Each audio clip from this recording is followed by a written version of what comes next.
time once again to go racing. It does not get any better than this. The pressure is really on now. Yes, it's pole position. Lights out and we're racing in PSGL. The first lap has been absolute chaos. What an overtake. Oh no! I've never seen anything like it. Side by side again. This will be settled right at the end.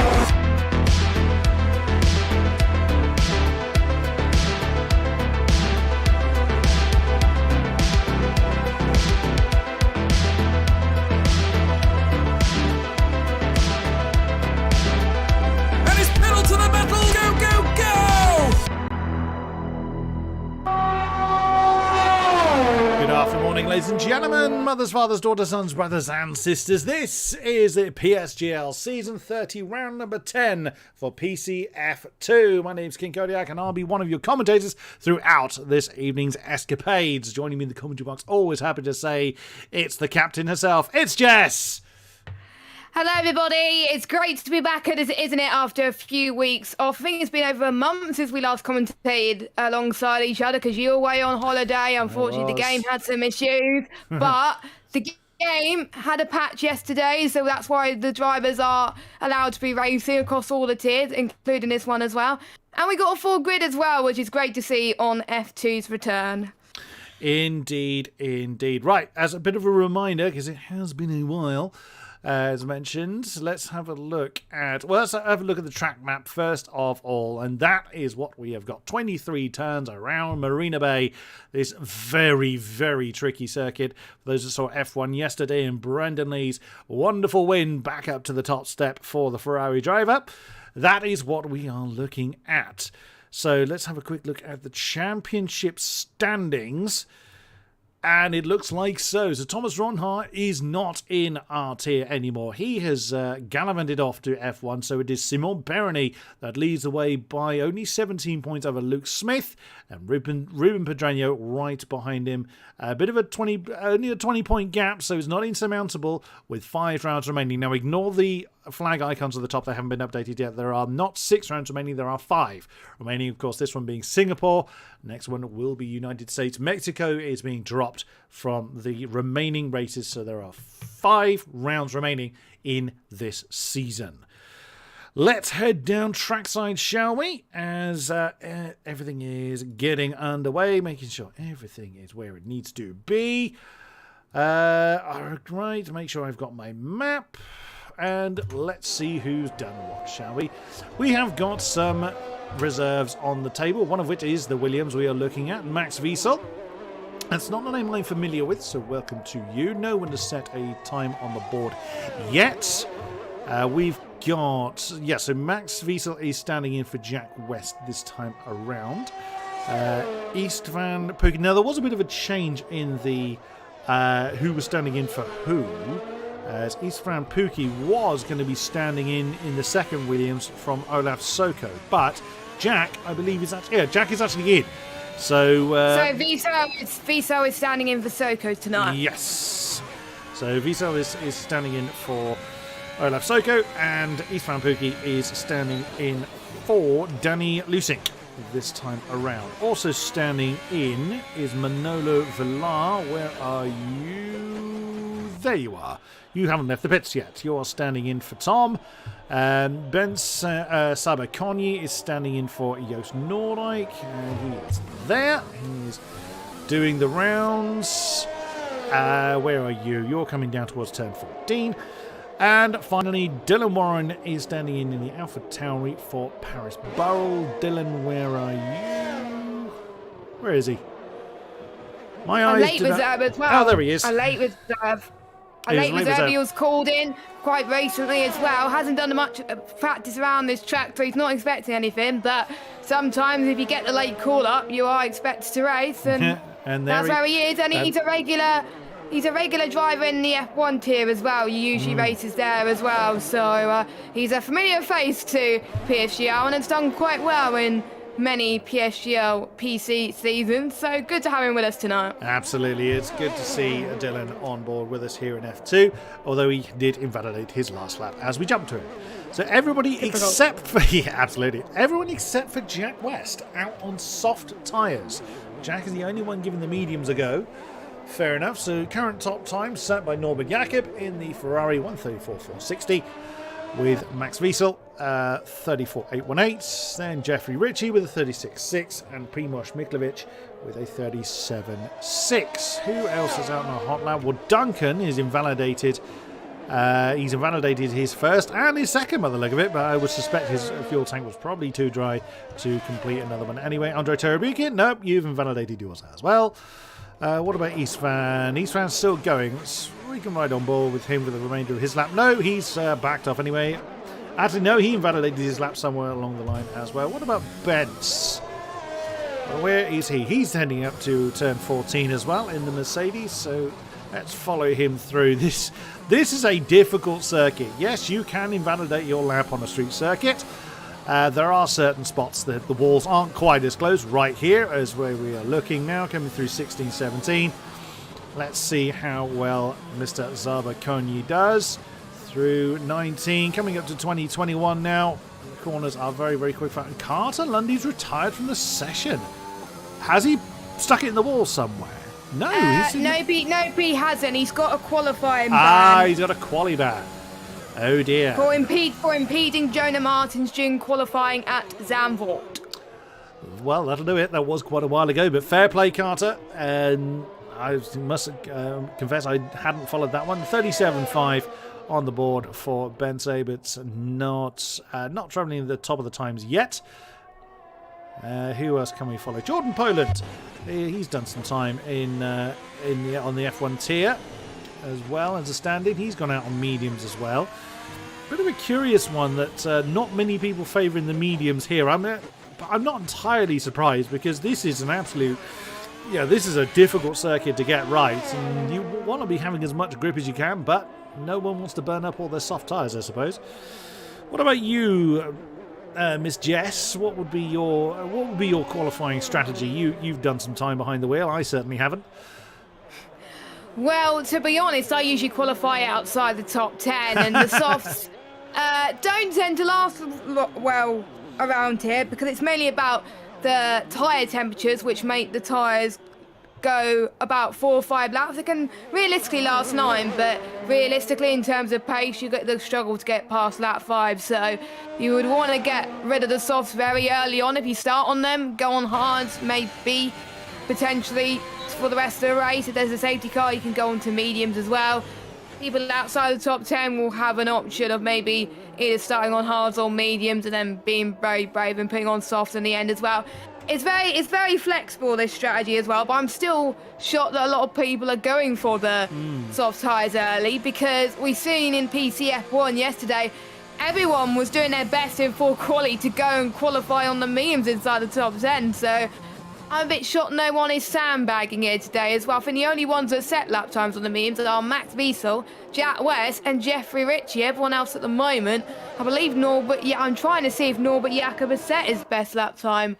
No, that was on on the soft tyres. Yeah, that was on soft, so he set that on. So, it was indeed on soft tyres that time has been set. So, we're starting to see some medium runners now coming out. Jonah Martins is out there as well. Simon Perroni had come out for an installation lap, but he's gone straight back in again. I was going to follow Jordan Poland on his run, but he invalidated it straight away, coming through turns 1, 2 and 3. And just tried his luck. I mean, he really was pushing his luck a little bit too far, as he was really wanting to maximise his time through there. Jack West, as we were just riding on board with him, invalidated that. I mean, this is an out lap anyway, so he's not going to worry too much about that.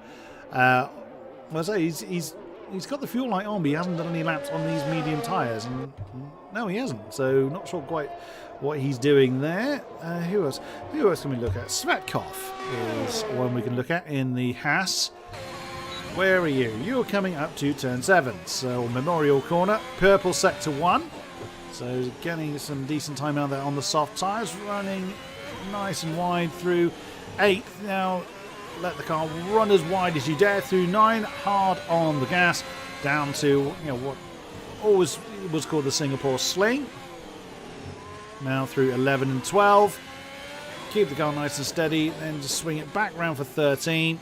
Slowest part of the circuit, then this big old run. I can't see who that is directly in front of him. Won't be beating. Nicely done. There's Andre Cherebukin that is very nicely pulled over and kept out of harm's way. Through 14 and then through this very twisty set of 90-degree turns. 16, 17, all tail almost getting away from the house driver there. Now into 18, 19. Now that runoff area there has been visited many, many times in real life and in the virtual world.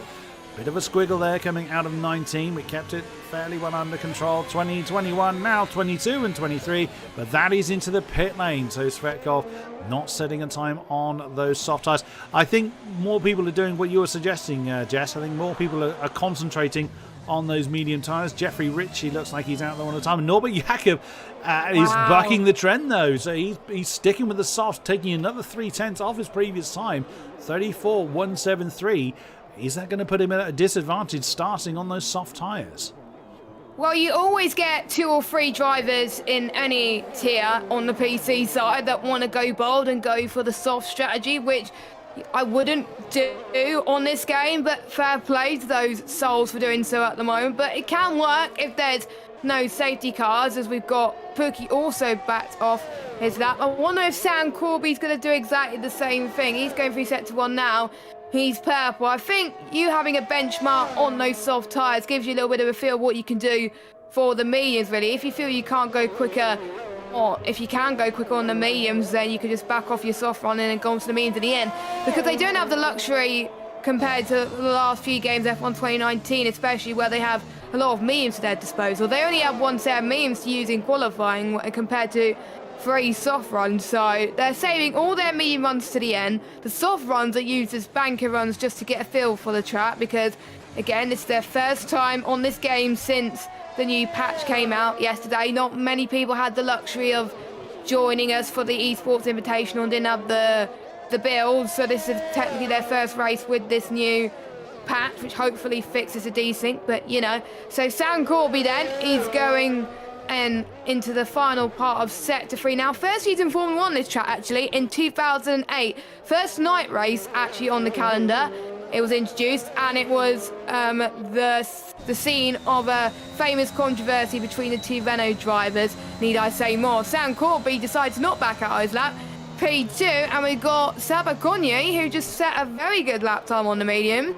5/10 slower than Norbert Jakob on the soft, so Sabo Conye is the one to watch right now on the mediums. That's a great time, like as you say, both Ferrari eSport driver candidates, as you can see from the tag there. Norbert Jakob is still with that soft tyre run. That should be granting him a bit more than just 0.4 of a second. That's a great run then from Saba Conye. See if he's able to hang on to that. I was a bit confused when Sam came over the line. He improved on his time and went down a position. That one confused me very slightly until I realised that Saba Conye had set his time.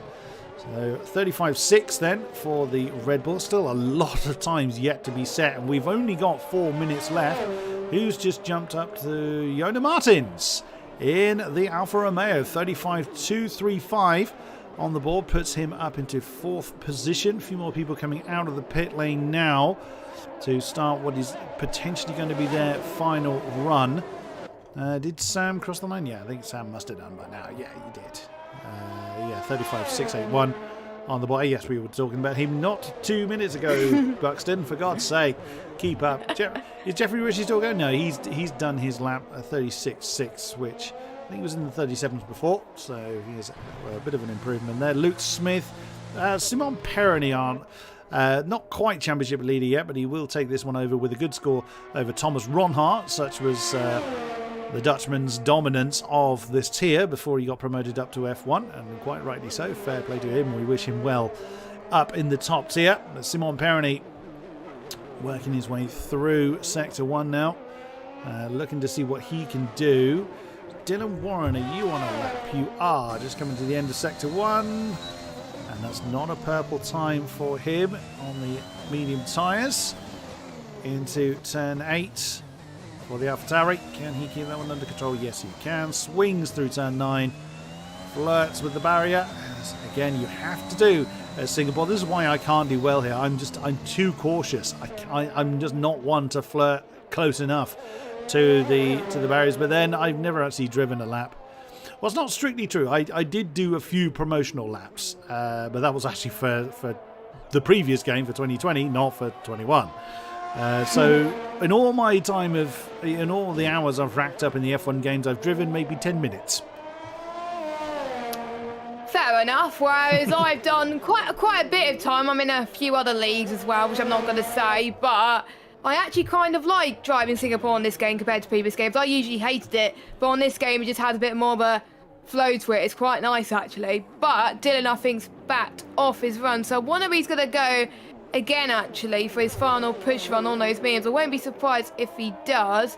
So he's going to go and set what he only got one more time to do it. Everybody is going to try their best on the mediums, but apart from Norbert has gone for another set of the sauce. We've got Max Wiesel that comes across the line in P2. Now that is a very good lap. Now he's a guy that's doing well on the PlayStation side. He is one of the championship contenders in the PlayStation top tier. So again, good to have him on the PC side. It was a reserve, of course. He only gets called in last minute if any of the PC reserves can't make it. And surely enough, Max Wiesel was one of those people that was called up tonight.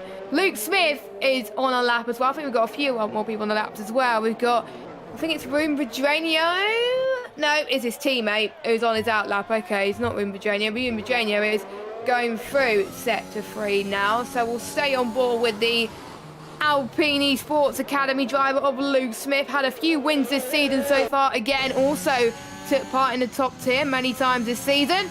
So he goes up to the line. What would he be his best that time? I mean, P2. 34.4 for the Englishman. Pretty good stuff for him. Next across the line will be a Mercedes. That's Duncan Hoffman in P3. They're starting to come in thick and fast, Chris. Here they come, yeah. Max Wiesel is now been pushed down to 4th position. Pedreño has put a time in, 34.6. Simon Perny, only 7th for the Frenchman.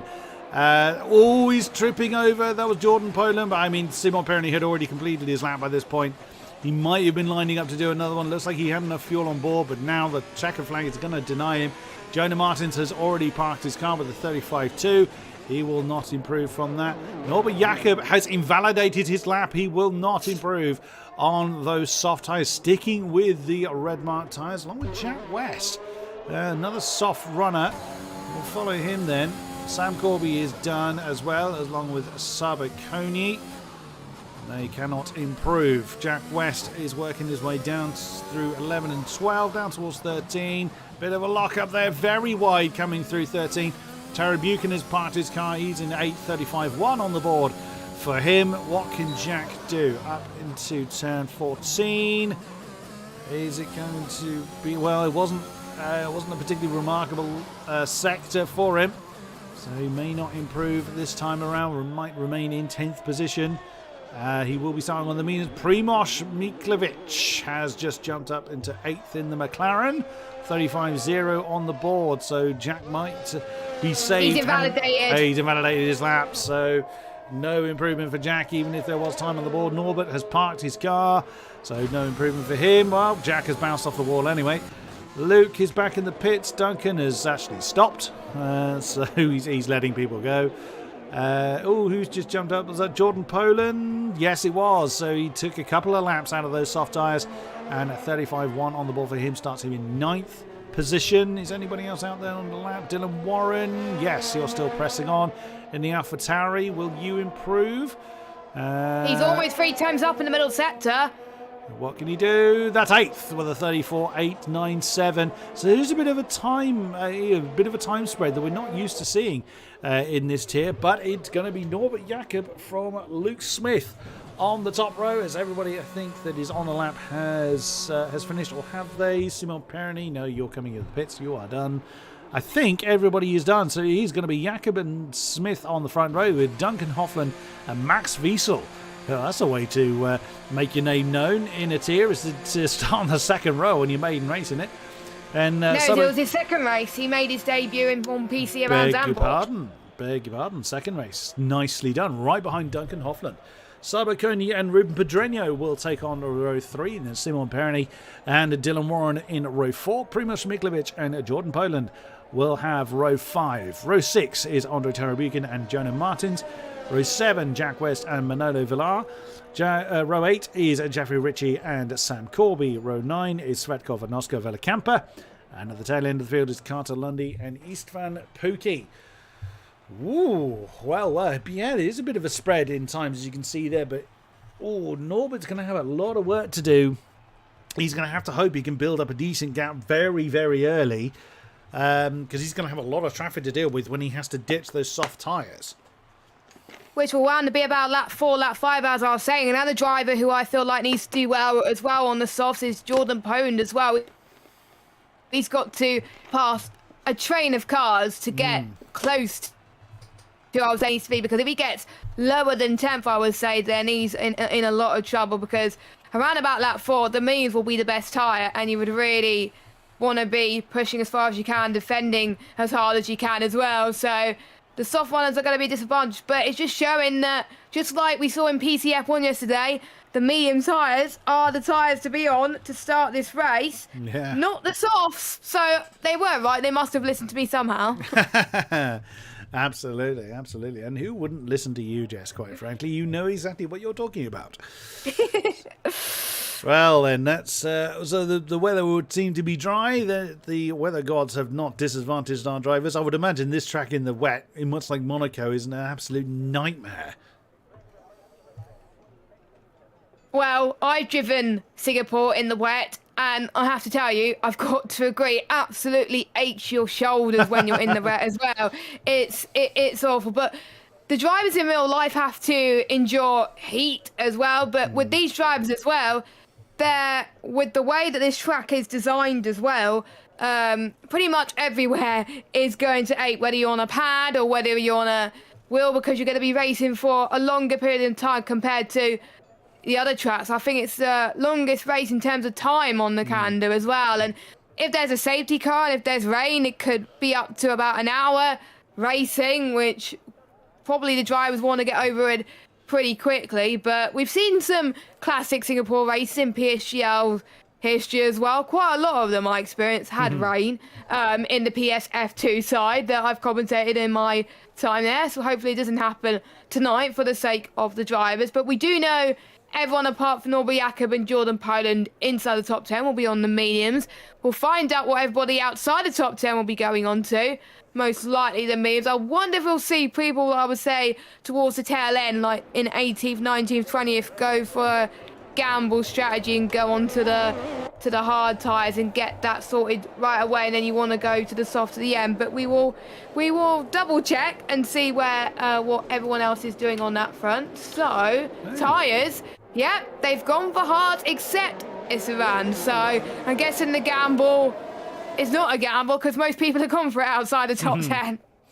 Yeah, Kira, I wonder if that's a mistake from his friend Pookie. He's the only one, but then I guess he's got nothing to lose. And plus he's a reserve, so I guess he's got all to gain and nothing to lose in that sense. So why not throw the dice and see what happens? All right, so we know this process by now. Norbert Jakob leading the field on the warm-up lap.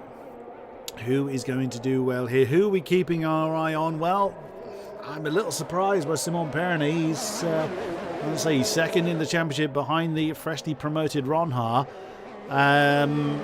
He's going to have a lot of work to do to make sure he doesn't lose too many points to the likes of Ruben Pedreño, who is starting ahead of him on this particular grid. But yeah, we'll see. But Luke Smith, fair play from him, starting in second, the lead medium starter.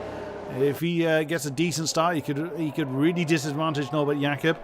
So the newcomer to this tier, or stand-in for this tier, the German of Max Wiesel, is really looking to show his worth to this particular tier, and he's done pretty well so far. What can Jordan Poland do from 10th position in the Ferrari? Like you say, Jess, he's got a lot of work to do to make that strategy work. Let's see as they work their way through, or as Norbert Jakob, I should say, works his way through the final sector. The AI takes over, and we'll get ready for round 10 here in Singapore. it's been a long way. The drivers have been willing to get on racing, and we've been willing to. And I can hear Chris taking a nice drink before we start there. I fear I'm going to need it. Definitely. I'm sure you'll be guys doing that as well in the chat. Let us know your thoughts in the chat. Who do you think is going to win? We'll be keeping an eye on the chat as the race goes on as well, because who knows, predictions can change. I think we're just waiting for the Alpine, the last few cars to make it on to the grid as well, and it's showing what the strategy can be in AWS. It thinks it's going to be a 2-stop. No, it's not going to be a 2-stop. I think it's going to be a 1-stop. But Chris, I'll let you do the start for the first time in nearly a month. I need to blow off the cobweb somehow. Jonah Martin seemed to have had some trouble as he was quite some way off the back of the field, oddly. All right, let's get the coughing out of the way as then the AI puts the Alfa Romeo into its position. Right, it's been too long until since we last did this. Let's get this race underway. The grid is formed.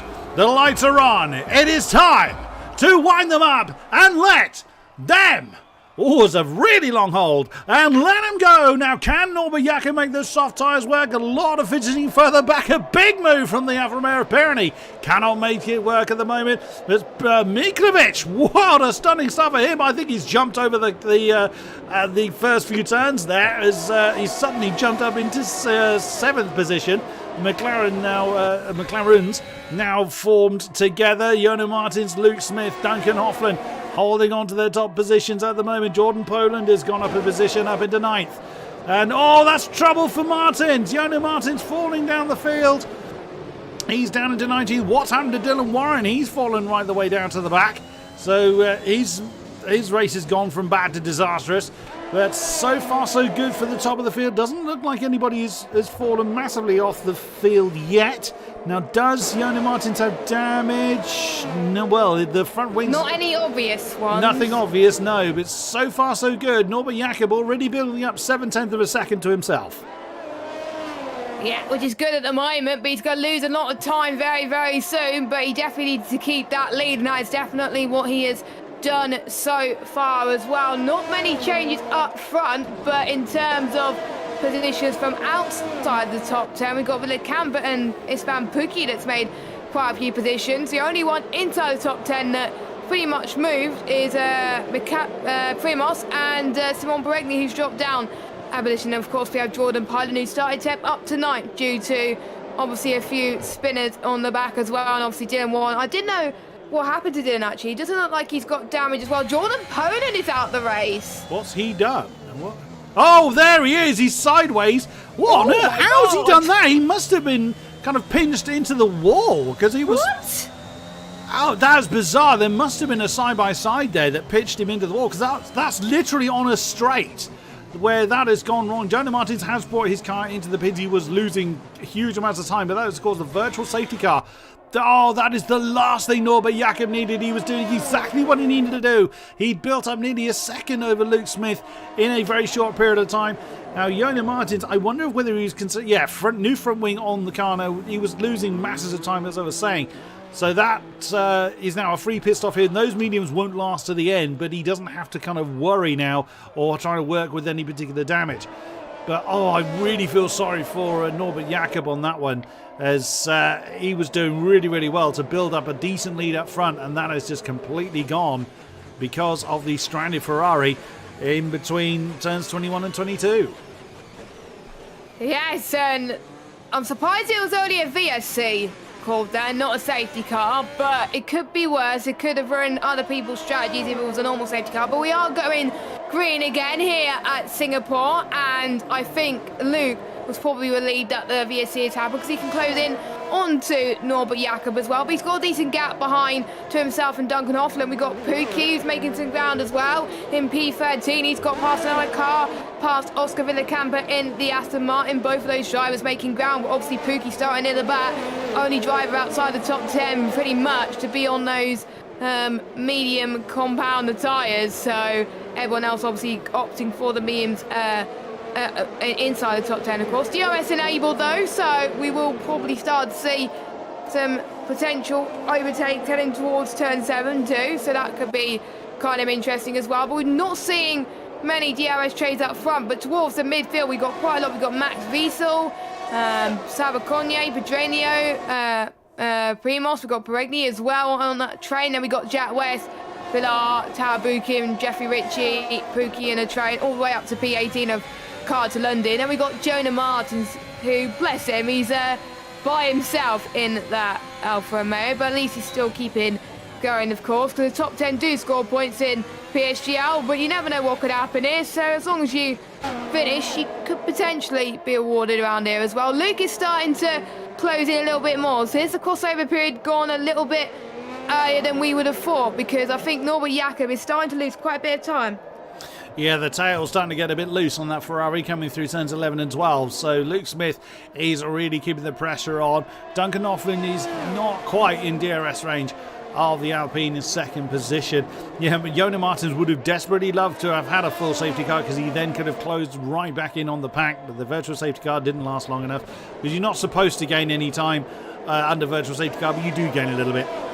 Eastman Pookie makes a move on Jeffrey Ritchie, as the Haas then continues to make his medium tyres work pretty well and carve his way through the field. Duncan Hoffman is now knocking on the door of getting DRS. He's within DRS range at the moment. Can he hold on to it off the back of Luke Smith, who and now there we go, the fastest lap now going to the medium runners. That's going to change hands a few times, but yeah, that looks like those soft tyres have had enough on Norbert Jakob's car, probably earlier than he would have liked as well. He's lost any kind of advantage to Luke Smith. That was a really inopportune moment for that VSC to come out, but either way, he's got to do what he can with it. Luke Smith, what can he do? He's reeling in the Ferrari at a hell of a rate or not.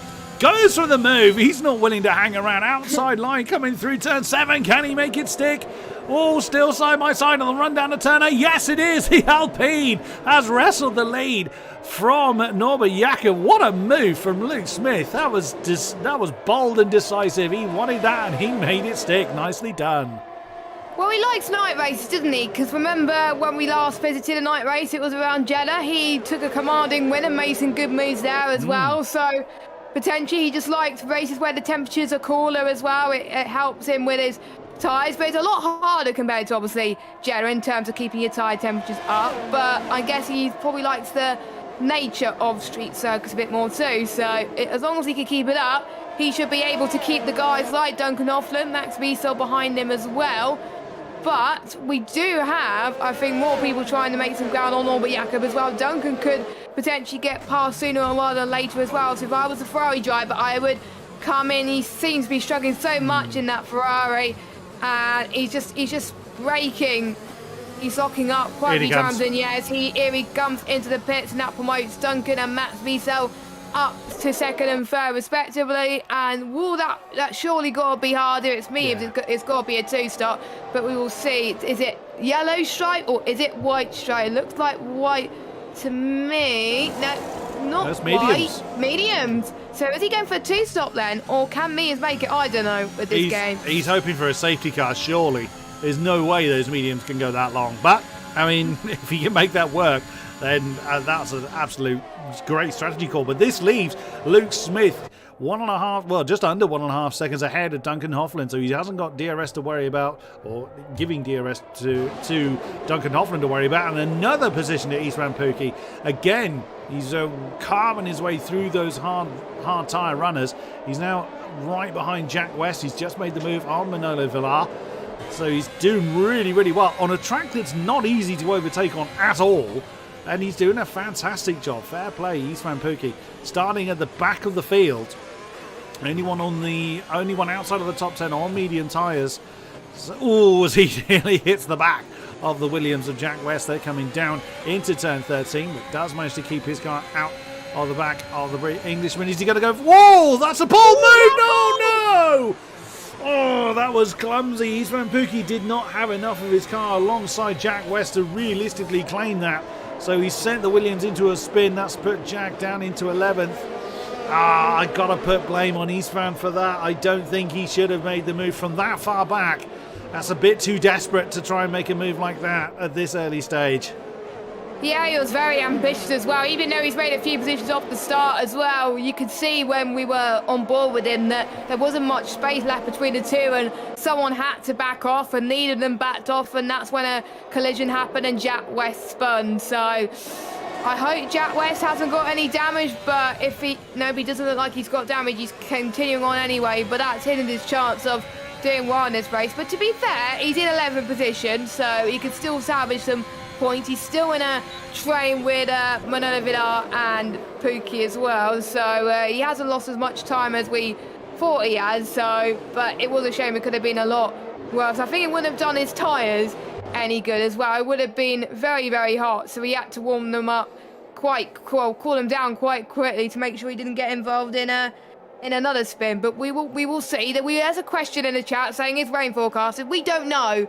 We haven't been told the weather. The only people that know the weather is the drivers. So we are surprised as you guys are in the chat of what the weather is. So meanwhile, we've got Primoz and Simon Brady going for moving sector 2, it seems like, and we're seeing Primoz defending for his life here at the moment as we're starting to get onto the start of sector 3, which is a lovely part of the circuit, by the way, to drive for me, as he holds on. I don't know how he holds on to that, but don't forget, Primoz is actually helping his teammate Wim Virginia, who's still in this championship fight, don't forget. I wonder if there'll be any team orders. I think there will be. Maybe Primoz will be ordered to just keep behind Wim Virginia and hold Brady up. We don't know. They may not do that. I'm not entirely sure. I don't know the strategies for McLaren, but there's also constructors to think about, so they need to score well for the constructors. But I think the highest, obviously, of the championship contenders is Luke Smith right now in P1. So Luke Smith doing the better out of the three in contention for the title at the moment. Dylan Warren in the pits, only 6 laps on the medium tyres. Is that a retirement for the Alpha? Is that a new front? Yeah, it's new front wing. On the hards though, which can get to the end. Yeah, so he won't have to pit again, but he wouldn't have wanted to have pit that early on the medium tyres. But either way, he can still make that work. Yeah, Luke Smith doing what he needs to do. Also into the pits is Jonas Martins again. Oh no, is that going to be the end of his race? That's twice that he's been in. Surely he can't have burned the best out of those medium tyres into his pit box. That's another front wing change for Jonas Martins. Goodness me, they're going to run out of wings at this rate down there at Alfa Romeo. Pressing on nonetheless. At least he's still in the race, so fair play to Jonas Martins for that one. Who should we have a look at? Well, Simon Perroni we saw having a great scrap with Primoz Mikhlovic last lap coming through turn 13. I think that was the McLaren making a mistake and Simon Perroni trying to capitalise on it.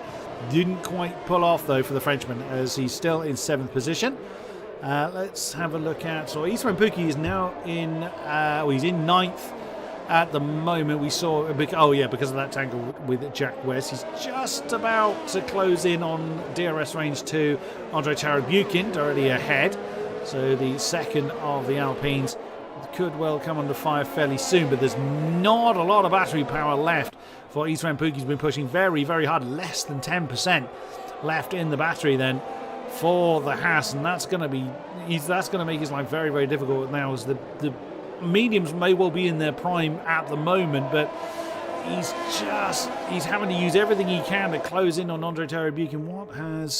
What's Manolo got? Yeah, see, 36% on the car behind, 82% up front. So Andrei Charabukin being the lead hard tyre, he's not pushing too hard too soon. He's just running his own race at the moment. 7 seconds off the back of that top pack. Well, certainly 2nd to 7th is in the pack. Luke Smith is just out there in a tier of 1 at the moment, doing a stunning job up front. And there he is in the Alpine. You can't even see Duncan Hoffland's car in that particular shot, but both the Mercedes doing well in top 5. So Duncan Hoffland 2nd, Bentley Sabaconi in 4th, with Max Wiesel in the middle, and the 2 McLarens directly behind. So back into the rhythms now. We'll see who is going to be next into the pits, or who's next into the wall.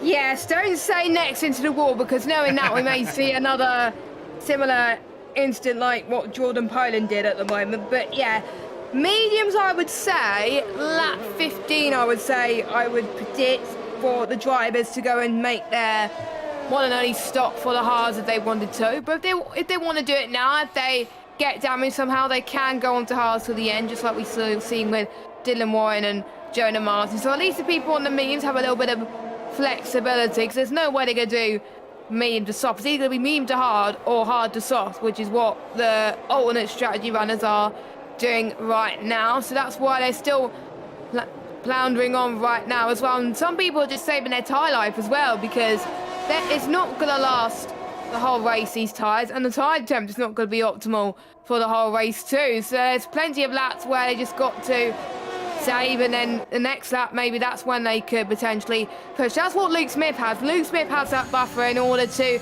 save a bit of ERS and fuel that he wants to. And he's on 27. He's not saving ERS as I was saying it, but I'm trying to think where you would save ERS around this track, but there's plenty of braking zones that you can do that, so watch out for that. And I think this is a track also which I found out many a times where it's absolutely annoying to save fuel.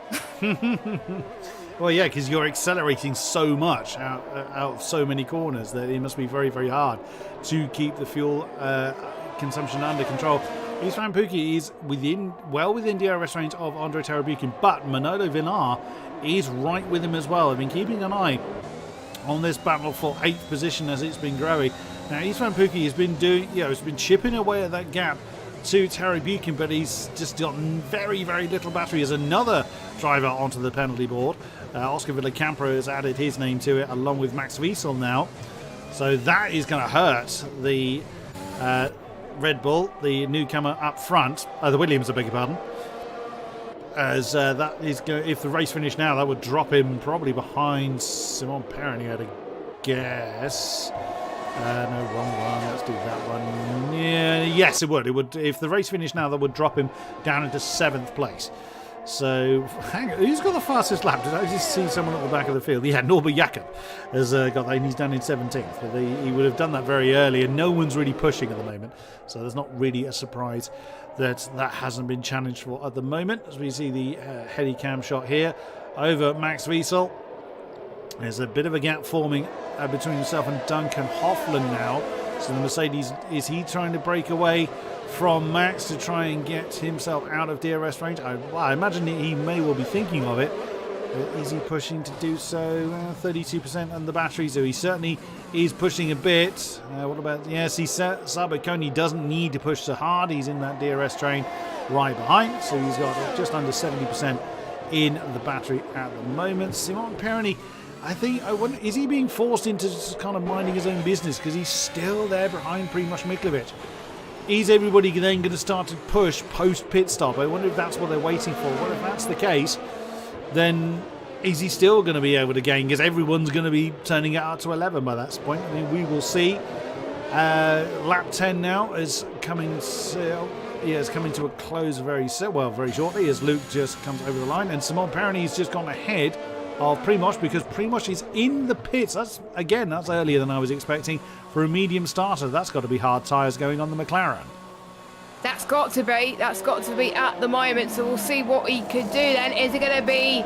Yes, it is white stripes. It's a new front wing as well, and it's a new front wing. So he must have hit the wall somewhere, maybe on the opening few laps potentially. Even if it was only 11% on the front wing, it's not noticeable in the game, but if people have telemetry software or anything, it does pick it up as well. So sometimes you get damage, you don't realise it. As Savard-Cognier has got past Max Wiesel, so it's now Mercedes 2-3 right now. So brilliant stuff for him so far. And I'm sure Max Wiesel would be under pressure right now because he's also got Rune Pedreño right behind him on his gearbox as well, who's doing a stellar job as well. Almost into the just past the Singapore sling, going through the bridge, which is an iconic part around Singapore. Wait, it's raining. It's raining in Singapore. It is. Yes, good spot. It is starting to rain. Aha. Well spotted, Jess. Ooh, oh my. It's exciting.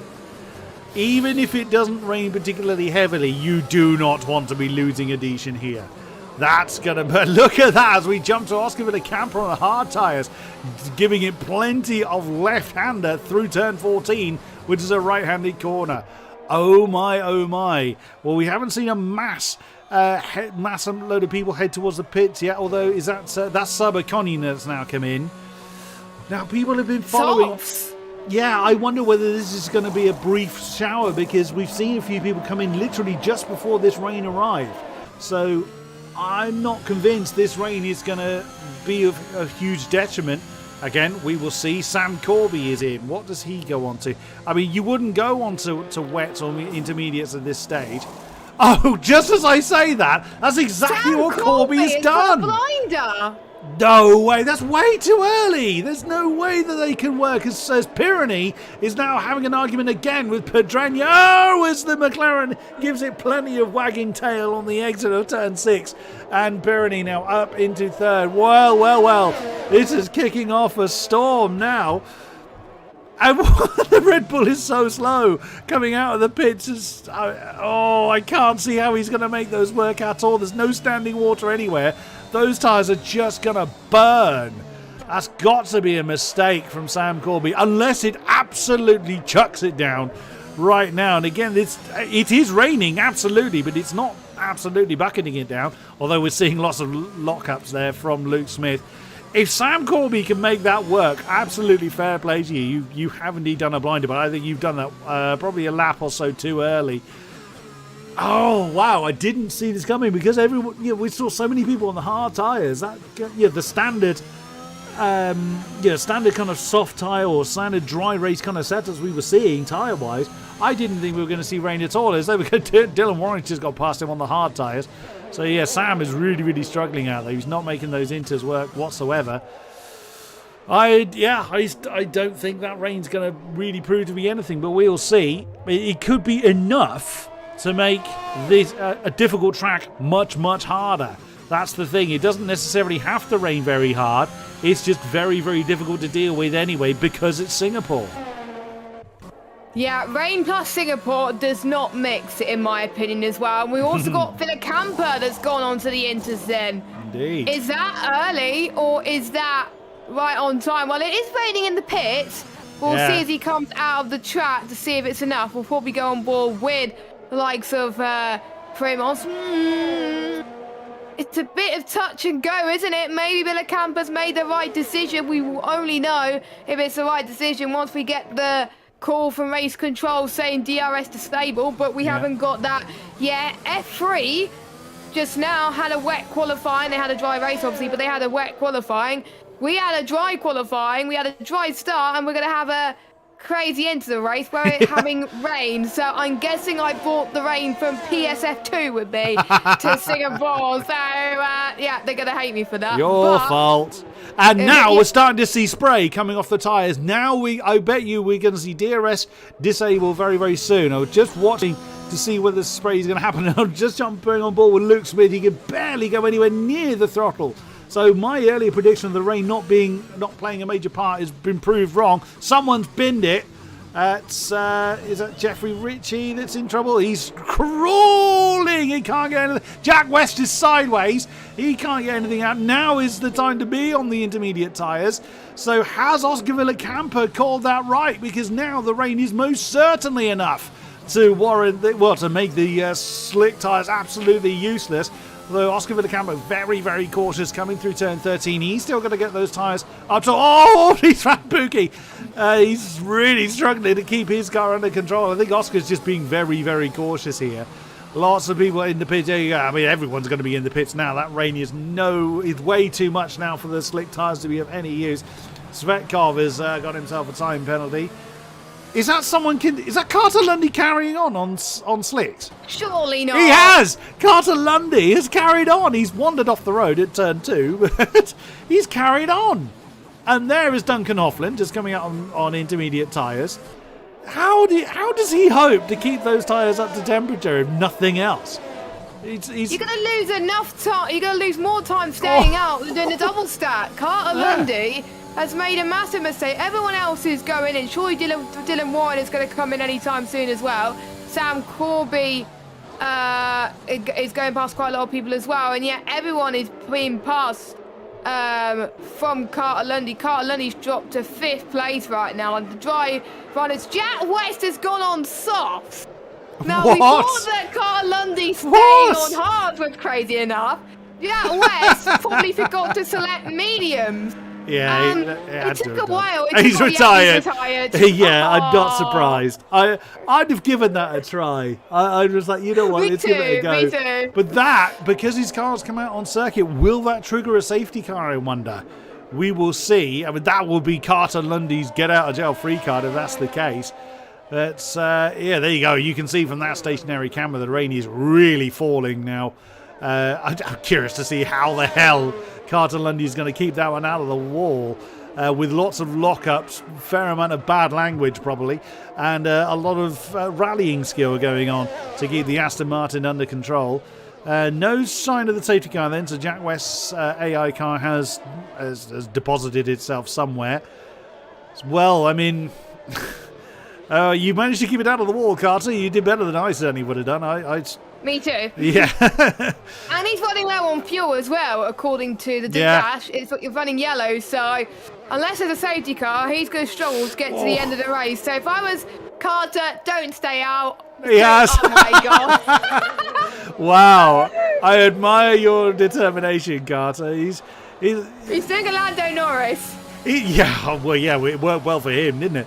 Yeah, he's the one guy that's, he's got the barbecue out when it's chucking it down. So no, the weather will come back my way. He's absolutely adamant to make this work.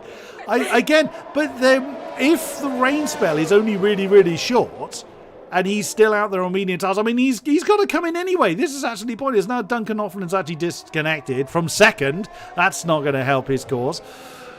I mean, yeah, Carter is just, I don't know what he's doing, because he's got to change tires anyway. But I wonder if he's trying to go, slicks to slicks. If he's thinking that this weather spell is not going to last very long.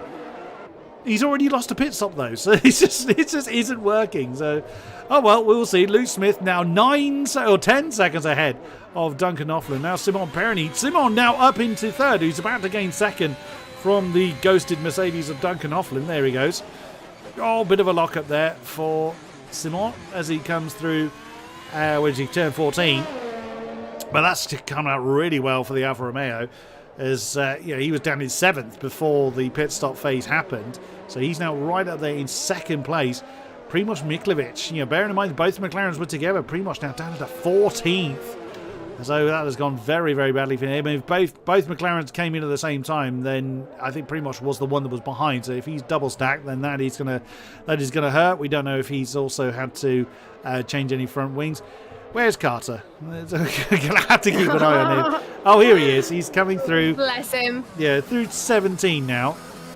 As Duncan Offlin's fallen another position. Oh, again, still very close to the wall. Nearly takes Sam Corby's nose off. Is he gonna? Sure, he can't stay out again. As I say, he's the determined barbecue guy, isn't he? Oh, this was Sam Corby went through the inside. Oh, he's coming again. Okay, well, you're entertaining. Does he think it's gonna dry up? Does he think it's gonna dry up? He must do. It must be his modus operandi, surely, or he's just. I don't know. Well, he's entertaining us. I'll give him that. Exactly. Yeah. So Duncan Offlin's tried to rejoin the session, but sadly hasn't done so. So he's carrying on, or his car is carrying on, I should say, but he's not in control of it. So let's look at Max Wiesel. No, actually, look at Manolo Villar, who is close to the German, as they are closing in, or trying to close in on Andre Tarabukin. So 5, 6, and 7, fairly close together as the rain continues to fall, and that's going to, of course, make Carter Lundy's day even worse. Jono Martins has closed in his deficit a bit, at least on Dylan Warren, but yeah, he would certainly like a safety car at this point to bring him in to contention. There's Carter, as of course falling another position. But yeah, I mean, well, you gotta say that Luke Smith is just absolutely, like you say, Jess, like he did at Jeddah, he's just absolutely stormed it.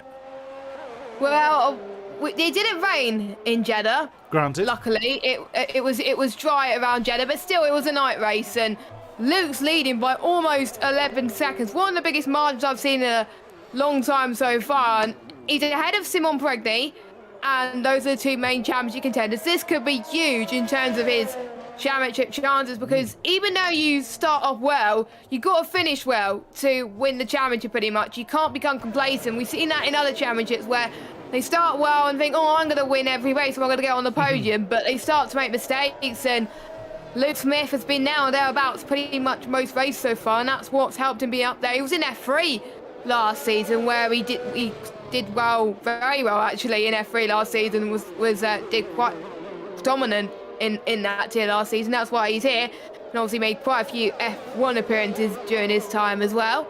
So I want to see how these two fare, but I don't think Bradley's going to fight with Luke Smith throughout this race. My deltas are gone, so I'm not able to see the gaps very much, but I can see a Williams, an Alpine and a Red Bull fighting. I think that's Tab Buchin, Max Wiesel and Villar. Yeah, so they're a fight. At least I can see the track map. That's all good. So Tab Buchin is the leader of this train. Max Wiesel in a sandwich between the Alpine and the Red Bull. And then we got Villar, who's doing a pretty decent job to keep into the top 5 right now as well. But please bear in mind that the intermediate tyres, they last about the same time as the mediums, which I'll need to check my notes again. I think they last about 17 laps, but I'll need to check if it's right, because you know what the game is like sometimes. It tells you that the Inters can last this amount of laps, but it doesn't. 16 laps, I was close. 16, 17 laps on the Inters, so they will, I'm almost certainly, will they have to pit again? Yeah, they'll have to pit again. It was well before the halfway stage when they pitted, so... Yeah, I think they will have to, but I think some people can stretch it. But for Sam Corby, who pitted a lap before it was too wet, I'm almost certain Sam will be pitting again. Everyone else should be fine, but they'll be pushing it. Carter Lundy is still staying out. Wow. Is he alive? Is he, is he just doing it for fun at this point? Or for me? You would assume so.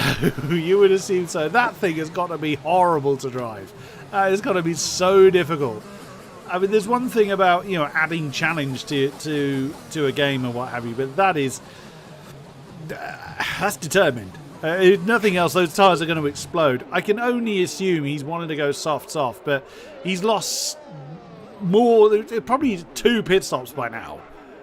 He's lost, so it's not going to work no matter what he does. So if he comes in now for Inters and the weather doesn't really change much, he'll at least be able to bring the car home without sticking it in the wall. Is he going to do the sensible thing? Nope. He's riding this train to the end. He's absolutely determined, is Carter Lundy. Well, you're getting a fair amount of broadcast time this time, Carter. I'll give you that much. Rain, let's have a look skywards. It's difficult to tell in the dark. Has it actually stopped? It's almost irrelevant because he's got to change anyway. I know the tyre rules wouldn't apply now because we've been on to intermediate tyres, but those tyres will not last until the end. So that's why he stayed out, but he lost more time by staying out. He was banking. Going into the pits. Yeah, there we go. Enabled. There we go. And perfect timing for Luke Smith. That DRS-enabled time came on just as he came out of turn 21. So he's now back in the pits. Same for Jonah Martins as well, even though he's a lap down. Yeah, and that worked out very well for him too. Yeah, absolutely. Nicely done. So basically Carter was just banking on the rain coming and going fairly quickly. Medium tyres for Luke. They'll should last to the end. Well, we've got 13 laps to go, so yeah, they'll last to the end without too much bother. Oh, Carter, fair play for trying, but sadly that has backfired on you. So a mixed condition race then here in Singapore. Luke Smith, he's got to be careful though. He's going to be facing a fair amount of still damp patches out there. So whilst the soft tyres are going to be the medium tyres rather are the ones to go on to, he's going to have to be careful he doesn't just get too excited and chuck it into the wall still. So a lot of challenge to ahead for the drivers, but Smith now nearly 11.5 seconds ahead of Simon Perroni. But Ruben Pedreño is now looking to hustle the Frenchman for that second spot. So our top 3 in the championship are now right there, ready to do battle for the podium spots. This is what we like to see, the 3 Titans fighting out as well. And don't forget, these conditions are still damp too, so they won't be pushing it that much. There will be certain corners where they can't go full throttle just yet, and they've got to save on their tyres too, because those tyres can get to the end as well. But for some of these drivers, if they use mediums in qualifying, they may be on a scrub set from qualifying. So for some of these drivers in particular, if you're on, well, for the ones who started on memes, they should be fine. They should have a fresh set, I believe. But for ones outside the top 10, I'm looking at Pookie because he's on soft. I don't think he had a choice. I don't think he had a choice, but there's no way you can last 11 laps on the soft. We did see how Norbert Jakob was struggling at the start as Carter Lundy has passed Primos, by the way, for P13. Actually, Primos is actually going to go for a move again. Carter's still not been in the pits, by the way. He's still on his starting tyres. Is he just going to run them down until they explode? Oh, Pedreño, you've just got yourself a track limit penalty. That's going to really hinder his charge towards Simon Perny. But look how many people have got track limit penalties. It's almost a case of who doesn't have them at this stage. There's a lot of them out there. So that's taken a bit of pressure off of Simon Perny for second place. And equally, Andre Tarabukin's probably not too worried about those behind him. Although, speaking of, Duncan Hoffman's in the pits. It's AI. Oh, is he still AI? Oh, that's a shame.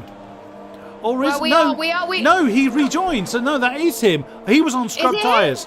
Yeah, he was on scrub tyres. They were showing us 14 lap old medium. So they were scrub tyres. So right. he probably has been. Although the camera's pointing at his empty pit box, I'm pretty sure that. Let me just jump on board with him, make sure that it's actually him in the car. Because let's see if he ghosts or not. I can't do that until he leaves the pit lane. There we go. No, that is him. Someone must have sent him an invite or something, because I did ask him to send me his friend code, but I think someone else took care of that. So thank you to whoever did that, to Duncan and whoever else disconnected there. So Duncan's back in this race, but not in the position he would have wanted at the moment. As but at least he had a battle though with Primos, 4P12, still trying to get some points, and he hasn't got any penalties either, Mr. Hoffland. So that could now put in the long run. He can still get points. His hopes for point is not over yet, but he's in a situation where he wants to be picked up by F1 esports teams. He doesn't want to be fighting for P12, P13. He wants to be fighting for wins, for podiums, for top fives. Then I know what teams will be looking for. If you have bad races and if you have disconnects, which is equivalent to a mechanical failure, it's how you come back from a downfall. And if you do have a nice comeback, that could be better than pretty much just starting fourth and finishing fourth in a way, because you are learning to improve on the circumstance. Matt Vsov set the fastest out, and he got a time penalty as well. So more time penalties at the moment right now. And the second biggest gap out of everybody is Andre Tarbukin in fourth. He's having a very good race so far. To be fair, he's benefited from the weather changes, but still, you got to be lucky as well as have the pace in order to do so, and he's doing pretty good. He's been unlucky for a few races this season, but touch wood, let's hope he doesn't have an unlucky run for the last, I would say, 11 laps of this race now. And his teammate Luke Smith is leading, which is a good race for the Alpine boys so far. Both are having good gaps right now. As Pookie, he's trying to get past Carter Lundy, which he does. I think Carter Lundy just wants to go for fastest lap towards the end. I think that's what he's doing, because you can't be on the hards for the whole race. If you do, you'll get disqualified. It's only if you're into that. It's only if you're on into you could go on to another set of memes. That's why people are allowed to go on memes again, because if they went on to inters, then the different tyre compound, dry tyre compound rule is extinct in a way. So they didn't have to go on hard. They can go on memes, which they had to, whereas Carter can only go on memes or soft. So we shall see. And thanks to everybody that's watching, by the way. And if you do like this stream, make sure you click the like button, hit the subscribe button, and also hit that notification bell if you're new. And also join our F1 2022 Fantasy League as well at Grid Rival. I nearly said Grid Finder before the stream, which is another thing. But we're not sponsored by them. We're sponsored by Grid Rival. So if you want to click on the affiliate link in the description, there was a video played at the beginning of the stream as Fedkov gets past Oscar Villacampa, who's going in. So did he pick up damage? He must have done, because he's or only was it done... a scrub set?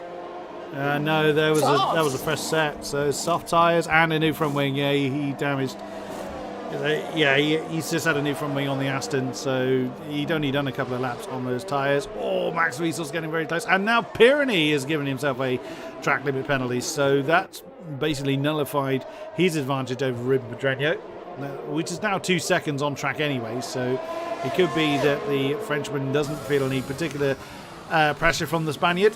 But on they go nonetheless. Oscar Villacampa now reappearing in 17th, so a long way behind the field. Oh wow, Max, his car getting very, very twitchy, coming through turns 11 and 12 down through 13. He's riding on board with the Williams. You saw he just had to make a sudden correction before he got down to 13. He's really pressing on to try and get past Andre Terry-Buchan. The Alpine is having none of that at the moment. Pressing on then, and yeah, Luke Smith I think has just let off the gas a little bit. Oh, trouble in sector 2. That's one of the McLarens. That's Hoffland. What's happened there? Let's pick up somebody, Dylan, and that's a safety car, is it? Yes, it's a safety car, and there is Duncan's car, so he's hit the wall trying to cut it at turn 13, and that's parked his car right on the racing line at turn 13. Oh, we aren't done with the thrills and spills yet. Terry-Buchan and Wiesel and Villar all come in. And Max Wiesel gets a speeding in the pit lane penalty as well.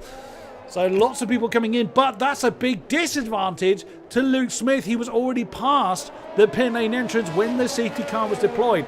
So now we're going to see, oh God, this is reminiscent of the end of the 2021 season. I'm not even talking about that with tyre changes and what have you. But, okay, there were lap runners involved in that, I grant you that. Ooh, well. This is going to be... Carter Lundy, for God's sake, bring your car in. Has he done so? There's his chance. There's his chance to he not hasn't get done lapped. it. He's determined. What are you doing? Carter Lundy box. For He goodness hasn't done it. sake. He hasn't done it. He has not got. He's now got Sam Corby right behind him. They've gone past the safety car, which is of course correct because safety car hasn't picked up Luke Smith yet, who's got Johnny Martin's right ahead of him, who's no longer a lap down. Well, he's not a lap down by a few feet. That's a few meters, I should say. So now, yeah, Johnny Martins are going to come into the pits. So's Luke Smith.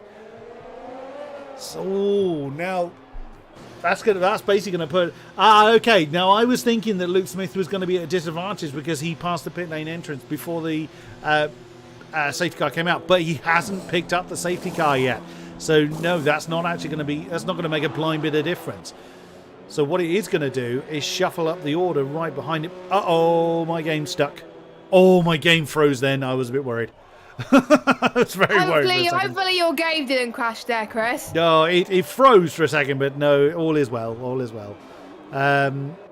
So Luke Smith, he's going to pick up the safety car. Everyone other than Carter Lundy is going to be on the soft tyres. Carter seems absolutely determined to make his starting tyres last forever.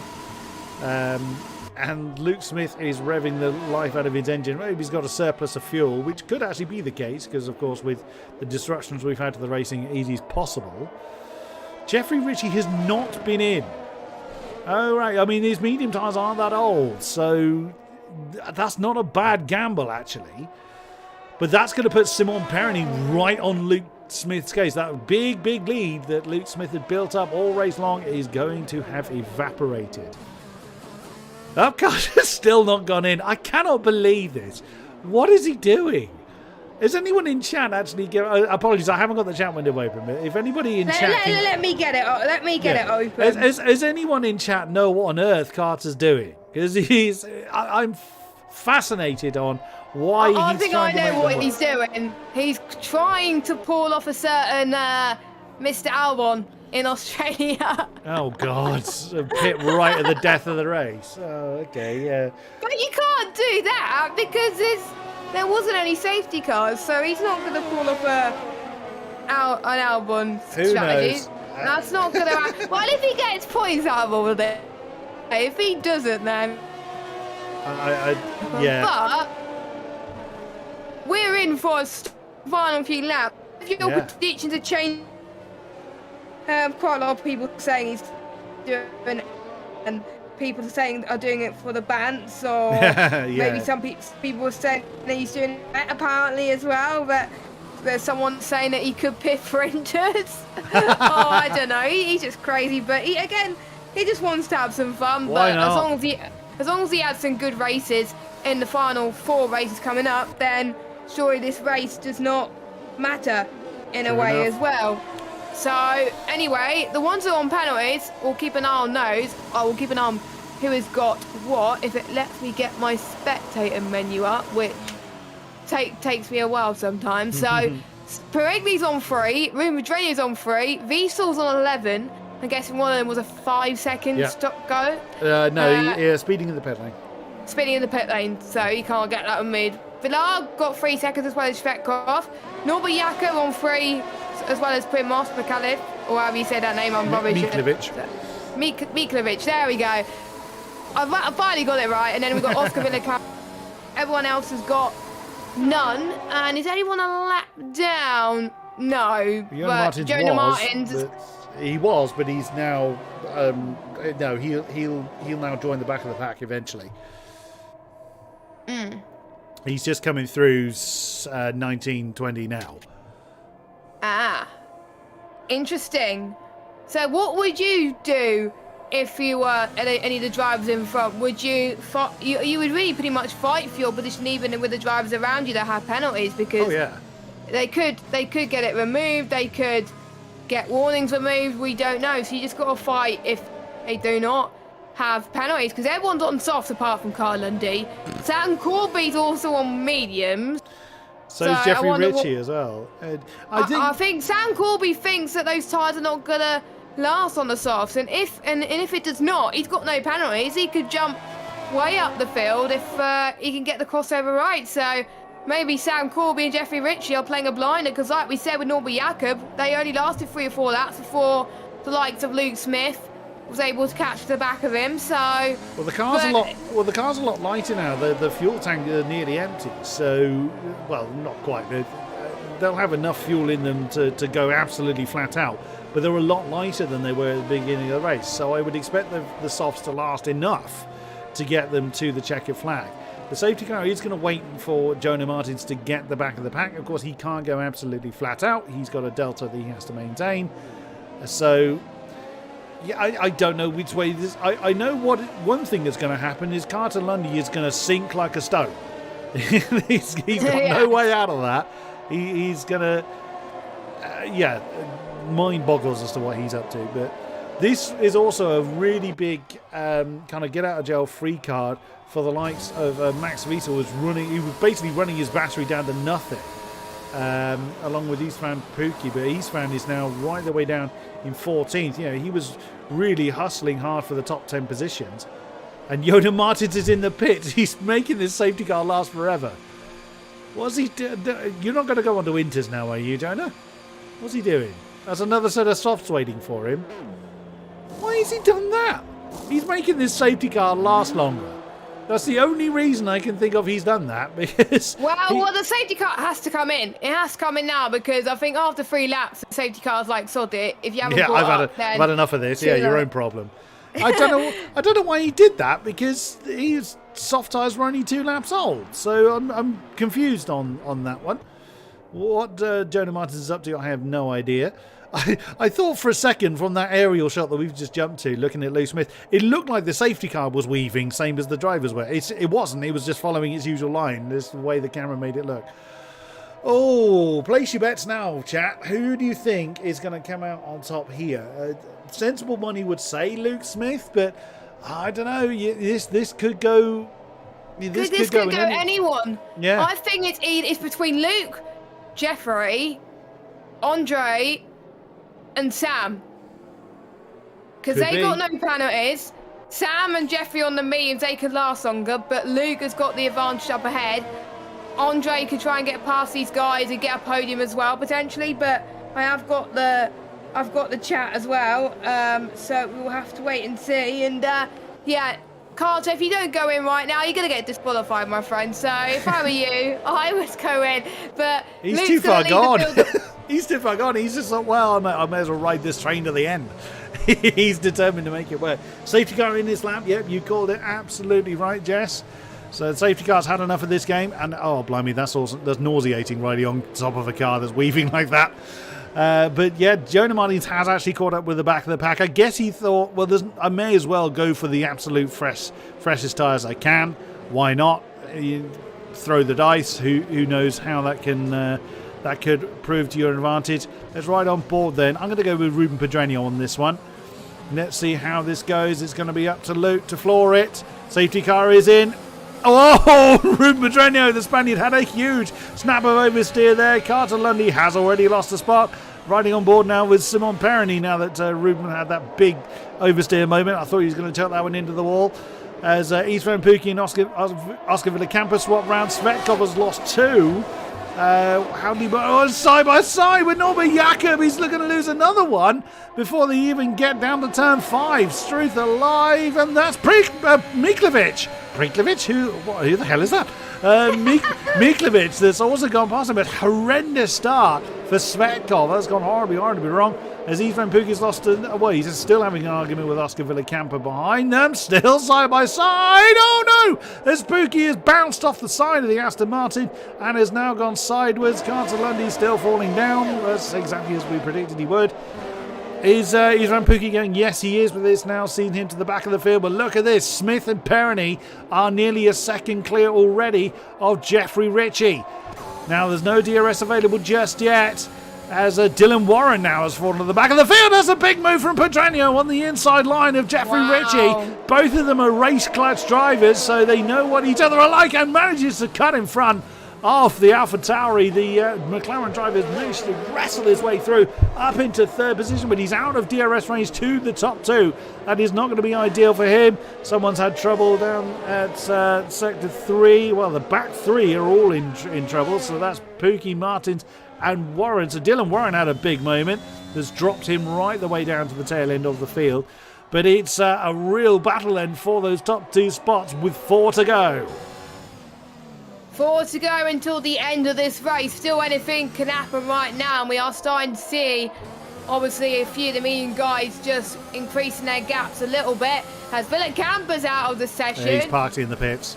He's parked in the pits, so no safety car. Dylan Warren is Dylan Warren's on circuit. Oh no! God. Dylan Warren parked it on the track. He crashed it. I can't cut to him because he's had an incident outside of turn 21. Oh no! Oh god! Safety car as well. Yeah, full safety car for that one. For some reason, Manolo Villar has gone. What is Max Wiesel doing? He's letting people through. Not sure what he's doing there, but he's letting people past after the safety car was called. Oh my goodness me. I don't know. I have no idea what to expect now. There's absolutely no clue. Wow. Yeah, that's all we can say to that. Yeah, wow. A safety car for the 5, pretty much. It's going to be no DRS. There's going to be no DRS at all. This is just going to be a free-for-all. And 1, 2, 3, 4, 5, 6, 7 drivers have penalties. Everyone else has none. Now, a few people say, why do you think the softs are going to die after 5 laps? Well, they can last 9, but the optimum pace is about 4 or 5 laps, which means they lose a bit of tire temp already by that time. So that's what's the answer to that question, because I know a few people were a bit obviously confused at the moment. But yeah, the question is, when will Carter pit? He's got to if Carter will pit.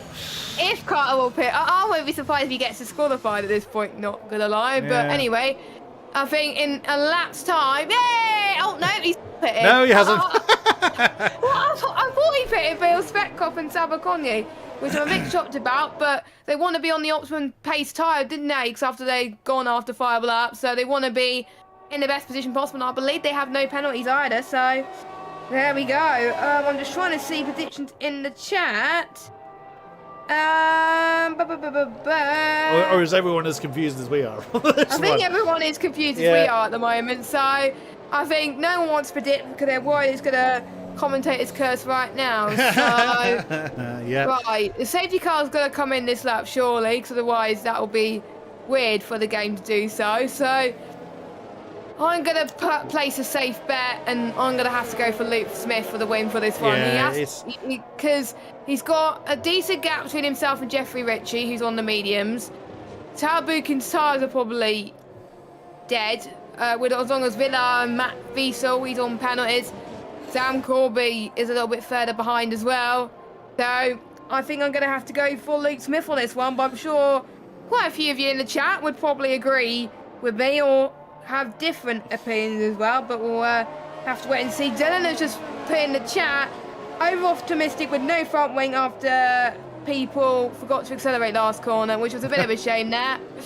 So unlucky to Dylan, but it was nice to have him on, but we've already had 5 retirements this race, and safety car is in. No more safety cars now, Chris. It's free for all until the end.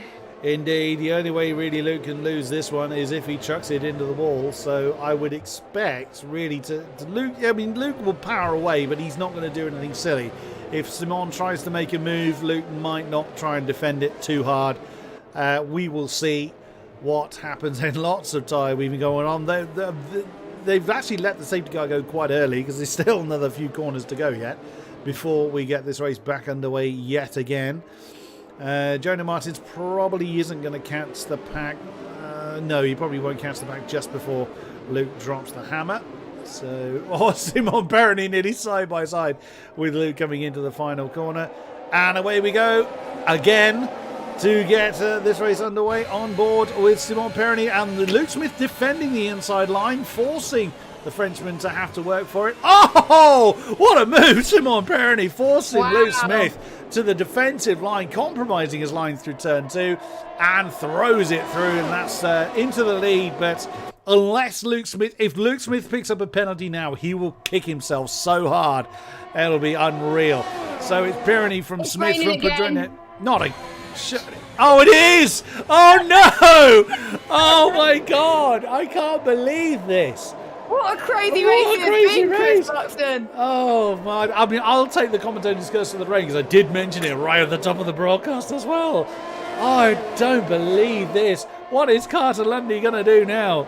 Oh, but he may as well just go to the end and he's out of the points. So just for the lols and the giggles, may as well just bring it home. But that could just make the track that little bit, slippery.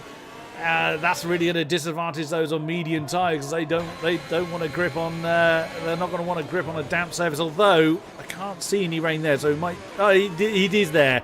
It is there a little bit, so it may not play too much of a problem. Primož Miklović has just dropped down to 12th.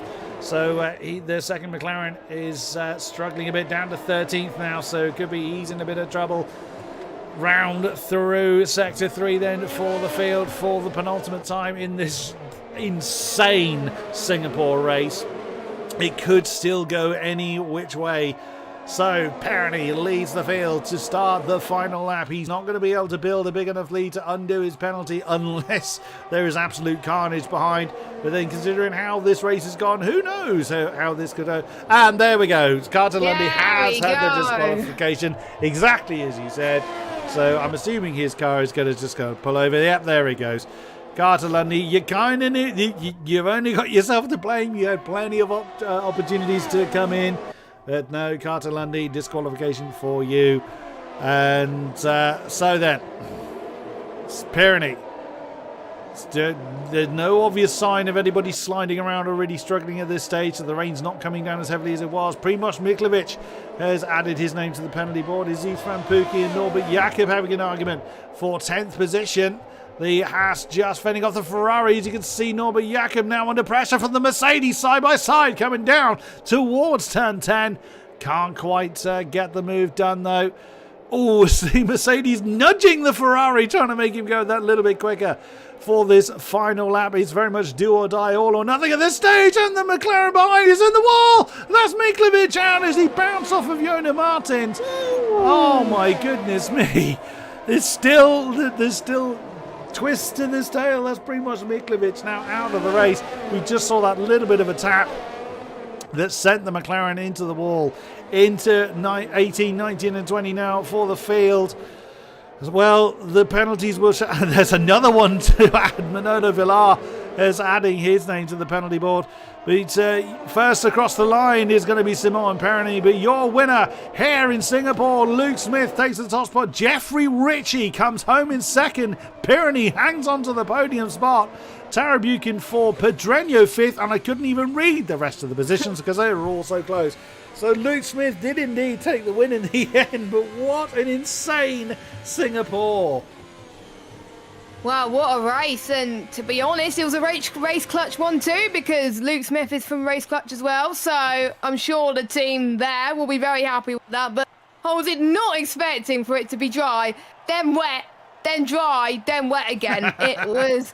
I never seen a race this crazy, but they just got to be on their toes. And I think a lot of drivers did well. A few drivers struggled, but at least they've learned from it. And for some people, they're probably glad it's over because it's the hardest race they've ever done. Some people say it's harder than Jeddah. I don't think so. I think Jeddah's a lot harder, but there we go. I haven't experienced Jeddah in the rain, but Chris, I'll let you go through the provisional results, of course. Indeed, provisional results before Eddie Stewart's intervention. Luke Smith taking the top spot, the only man into the 36s all race long. Jeffrey Ritchie second, Simon Perroni third, Andre Tarabukin fourth, Ruben Pedreño fifth, Sam Corby in sixth, Isman Pookie in seventh, Zaba Kony in eighth. Jonah Martins, considering he was a lap down for most of that race, actually finished inside the top 10 in 9th position. Manolo Villar in 10, Norbert Jakob 11, Max Wiesel 12, Svetkov in 13th. And those that didn't see the flag were Primoz Miklovic, Oscar Villacampa, Dylan Warren, Duncan Hoffland, Jack West, Jordan Poland, and Carter Lundy getting disqualified because he did not change his tyres. Goodness me, that is just every kind of insane, absolutely mad. But what a race, And what a race to go back to as well, because we had pretty much 2 or 3 weeks off from PCF2, and whilst the PES tiers were still going on, the drivers were having a break, and wow, I think some drivers were showing that they definitely deserve to be here and are glad to be back, of course. And we are starting to see Luke Smith starting to get on form again. Regni, he's still up there. He's still in third. You don't necessarily need to win races to be up there in the championship. So maybe a third is not too bad after all. But Luke has got to be my driver today, because before the safety car, he was 11 seconds clear of anybody else. So bravo to Luke. Hopefully we can get someone in an Indian box, because it'll be nice to speak to people after 3 weeks of not speaking to them. Well, and after such a bonkers race, yeah, absolutely. It would be... I mean, it's not mandatory for the drivers to come and have a chat to us. Sometimes it happens where they choose not to. Usually when I start to sign the stream off is when they appear. But, oh my goodness me, I would not have wanted to have been a driver in that kind of race. And my brain would have just given up by certainly the second spell of rain. Oh my goodness. But Carter Lundy, seriously, what were you doing? Why? Oh dear. Who knows? Stranger things have happened, I suppose, is the optimum thing to say there. I will start to do the sign off, as essentially that's usually what causes people to come out. So thank you very much to those that have been with us throughout the stream, and also those catching up with us post-event. It is always a great pleasure to have you all on board. Thank you very much, Jess, for keeping me on the straight and narrow and joining me in the commentary box. Always a great pleasure to have you in here, good lady. No worries. And next week, I believe we're in USA as well, in Kota, for the United States Grand Prix. I love Circuit of the Americas. I don't like it to drive it, but I love commentating on it. There is a possibility I unfortunately will not be available, as I may well be away for next week, but we'll judge that as and when. Thank you very much to everybody involved behind the scenes. Couldn't do it without you. And of course to our drivers for putting on a very entertaining and quite frankly an absolutely nuts race. It does look like no one wants to come and have a chat to us. Absolutely fine. It's not mandatory. We look forward to chatting to them in the future. Do catch up with us next week for more F2 action. Until then, thank you very much and good night.